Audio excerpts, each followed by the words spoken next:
I am honoured to be speaking this morning about two important topics as we conclude our series about financial principles. Now, you might be thinking, here we go, here's the church talking about money again. Church talks about money all the time. If you have only attended last week or this week, I guess that's true. This is a two-part series on financial principles that can be used to create health and freedom in your life. To be clear, this is not a money drive. These are principles for living. It's a framework to help you change how you view the world and to set your priorities in order. I'm not looking for money. I want you to build good principles and practices into your life and see you become financially healthy. I do want to acknowledge that finances are a difficult topic, a sensitive topic, and it can cause a lot of anxiety and guilt and stress. And I don't want to cause any distress today. It is not my goal to make you feel ashamed of your struggles. Financial stress is something that we don't make light of, and so many people are being affected by it today.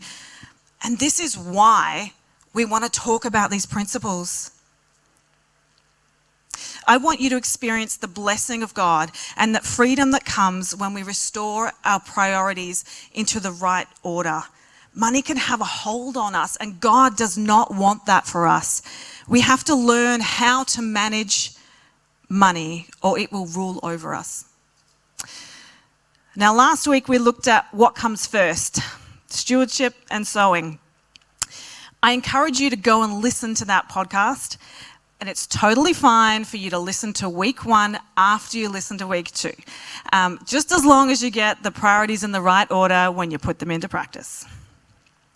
Today we're going to focus on the next items, which are generosity and self-control. Our God is generous. 2 Corinthians 9:8 says that God will generously provide for us so that we will always have everything we need and plenty left over to share with others. Generosity reflects the heart of God and looks beyond today. We don't just think about our needs, we think about those who come after us. I want to live generously. I want to share who I am and what I have with those around me and those who are coming after me. We need to think big. Proverbs 13:22 says, "A good person leaves an inheritance for their children's children." You might be thinking, would have been great if someone had talked to my grandparents about this. The idea here is to think big and think generationally. Think so big that it affects multiple generations. Think, how can I bless those who will come after me? How can I leave the world better than I found it? Now, if you don't connect with the word generationally, that's fine. Just use other words to lean into the heart of this message, the heart of this verse. How will I make the world different in years, in decades to come? What can I work towards that would benefit others? Now, there are many ways that this could unfold. It's not just handing over a bag of money. Let me give you an example. A few years into our marriage, my husband and I were saving to buy a home. And we both had very low income, so our goal was the absolute minimum that we could get for a deposit. So we saved and saved, and when we hit our goal, we went in to talk to someone about getting approved for a loan, and they said, "Well done, looks great, except the minimum you need is actually several thousand more than what you have," which was a bit disappointing. So we went away, continued our saving, came back, and they said, "Well done, that's great.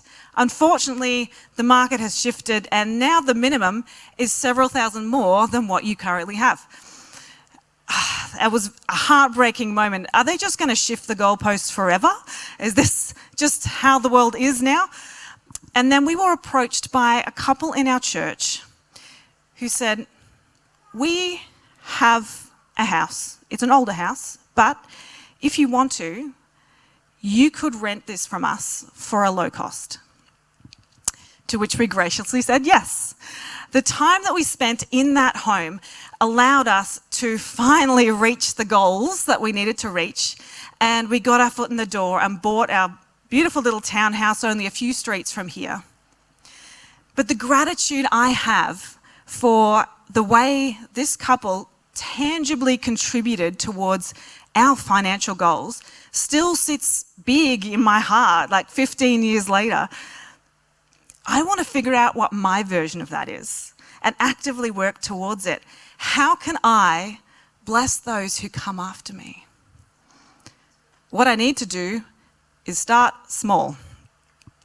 Step one is not cross the finish line. I have never read a set of instructions that has been step one, complete the bookshelf. Step one, enjoy the view from the top of the mountain.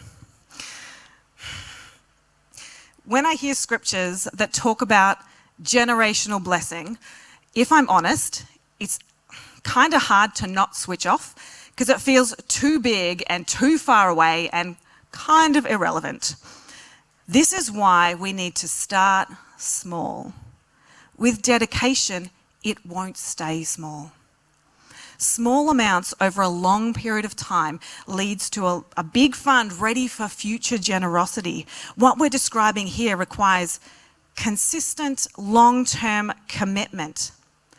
What would your generosity fund look like if you'd started this last year or the year before or 10 years ago?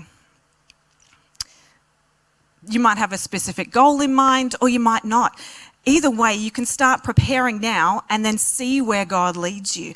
The idea is to be prepared so that when the Holy Spirit prompts you, there's something there ready to give. I want to be ready when the Holy Spirit leads me. I want to take intentional steps towards being a generous person. Because our true goal is not to bank money, but to cultivate a generous heart. Generosity is about your internal attitude. Building a plan around financial generosity will flow more freely and naturally out of a lifestyle of generosity. Be present, share who you are, share what you have out of the kindness of your heart. Whether or not you're in a position to give financially, you can still carry a spirit of generosity. However, when it comes to finances, you cannot give what you do not have. It will set you back and cause financial strain if you don't have the funds. We must be intentional. Be intentional by putting generosity into your budget. Don't hope that it will work itself out. When was the last time you accidentally stumbled across a large stash of money? Oh, I forgot I put that there. And I definitely don't want to spend it on myself.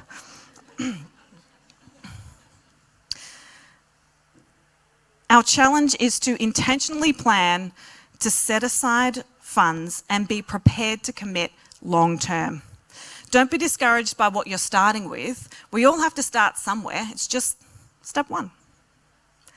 Once we've built up a generosity fund, it will put us in a position where we can react to the Holy Spirit because we have the means to do so.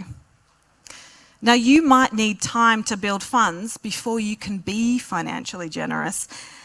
Until that happens, if you are not in a place where you can be financially generous, great.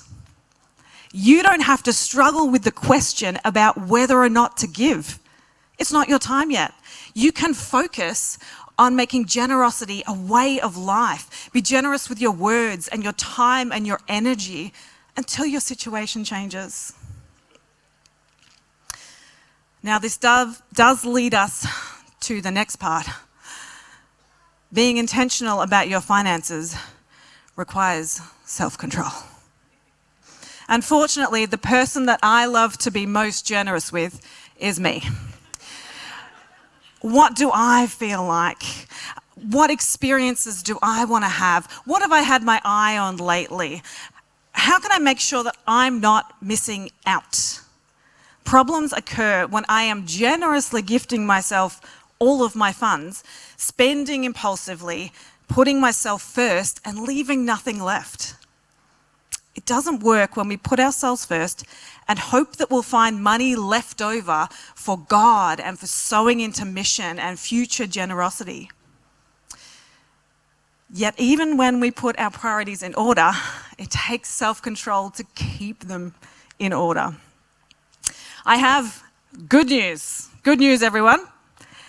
Self-control is a gift from God. What a relief. Galatians 5 specifically lists self-control as a fruit of the Spirit. Self-control is a byproduct of walking with the Holy Spirit. It's not just an outcome of personal effort and working harder. It's not something where you either have it or you don't. It's a practice skill. It's something you can get better at. Proverbs 25:28. A person without self-control is like a city with broken down walls. Now, this proverb was written a long time ago where battles and enemy invasions were a frequent reality. Broken down walls equals defenseless. To have no self-control with our finances is to be a victim to every impulse and every shiny new thing that flutters past. If self-control is an area you struggle with, whether it's finances or emotions or any area of your life, you don't have to fight the battle alone. If you allow the Holy Spirit to work within you, He can transform you from the inside out. So what does it mean to have self-control with your finances? Self-control over your spending. Living within your means. Tomorrow's breakthrough requires today's restraint. Or in other words, make a budget and stick to it. Now, a critical part of this is to be honest with yourself. Put everything in your budget. And I mean everything. The first time I truly did this, it was a bit confronting. And if I'm honest, it still makes me feel a little bit vulnerable, just seeing it all outlined there. However, it is also freeing. I don't have to question what we can afford. There's no guesswork about how much we need, and it minimises any surprises that appear on the bank statement. But having a budget is only the first part. You have to stick to it. I encourage you to be honest about your struggles in this area. It is not helpful to pretend that there is nothing wrong. Everyone has wrestled with this at some point in their lives, and it's okay to admit that. For some of you, you'll have to get honest about your motives and what's going on in your heart. Before I got married, I lived alone for a couple of years, and I had an exceptional budget. Top tier, if I do say so myself. However, I struggled to stick to it. And the reason is because I had personal problems that I was not dealing with. And I was using multiple coping mechanisms to create the illusion of freedom and to escape from my issues. Spending was one of them. Unfortunately, my problems kept following me around because they lived inside me. But what this meant is I brought debt into our marriage, alongside the baggage of all my personal problems. I challenge you to get honest about how you are using your money and why. Being honest also empowers you to create an action plan that will actually work. You can set up rules and processes that will help you make better decisions. Figure out what your greatest weakness is and then make a plan on how you're going to deal with that. These are things like don't go to the supermarket hungry, and check with your partner if you are planning on spending money over X amount of dollars.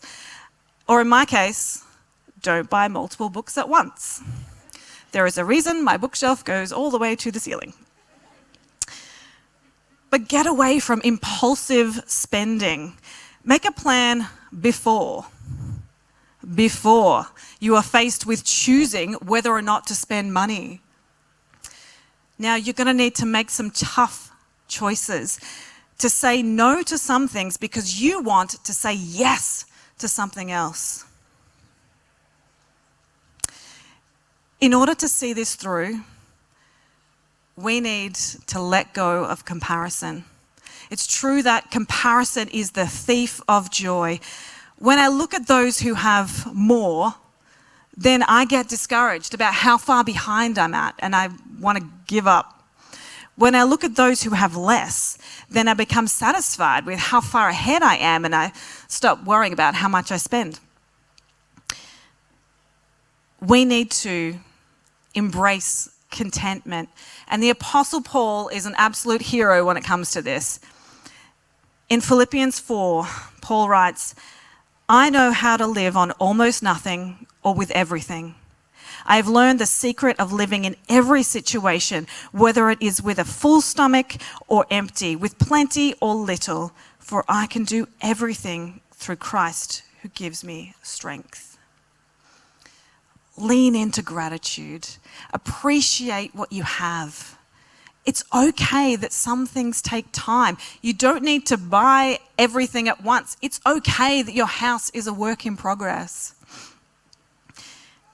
It's okay that you can't be generous in big ways yet. You have a plan and you're setting yourself up for things in the future. It's going to look different for each of us. That is great. What a relief. I don't have to fit into your plan. And not every season will look the same. Your budget will need to change accordingly. I remember being at uni and scrounging for coins and going and buying $7 worth of petrol. That got me slightly further then than it probably would now. I'm not even sure if that meets the minimum.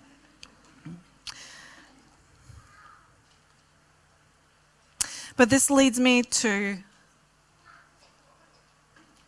my last point. Be consistent and finish well. Just as with every area of personal growth, financial success takes consistency over a long period of time. Galatians 6:9, let us not become weary in doing good, for at the proper time we will reap a harvest if we do not give up. Don't judge your progress over a short period. This is a long-term project, people. Strap in. It will take patience. I want generosity and self-control to be part of who I am and how I live my life. I'm not going to pretend that that's going to be easy to implement, but it's so worth it. I have a quote on the wall of my home gym that says, do something today that your future self will thank you for.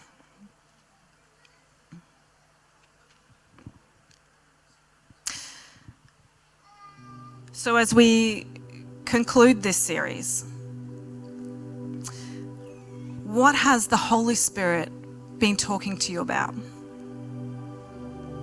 These topics that we have been discussing are not just lofty ideas, but principles for living. They're practical tools so that money does not rule over us. So how are you being challenged? And what is one step forward that you could take? Don't try and overhaul your entire framework at once. Start with one thing. Your challenge might have come last week. Follow through with that. Be consistent.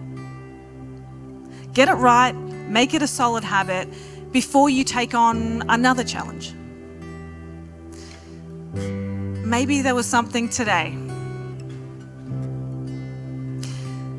Maybe your next step is to seek help and get advice on budgeting, and there are people here who can talk to you about that and offer you some encouragement. Don't worry about what anyone else's next step is. We let go of comparison. Listen to what the Holy Spirit is saying to you and make a decision to take one step forward. Let's stand as we make room for the Holy Spirit.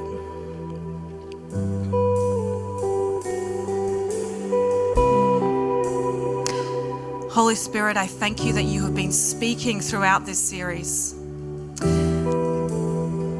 We trust that you are helping us grow in healthy ways, and we give you permission to keep speaking today and in the days and weeks to come.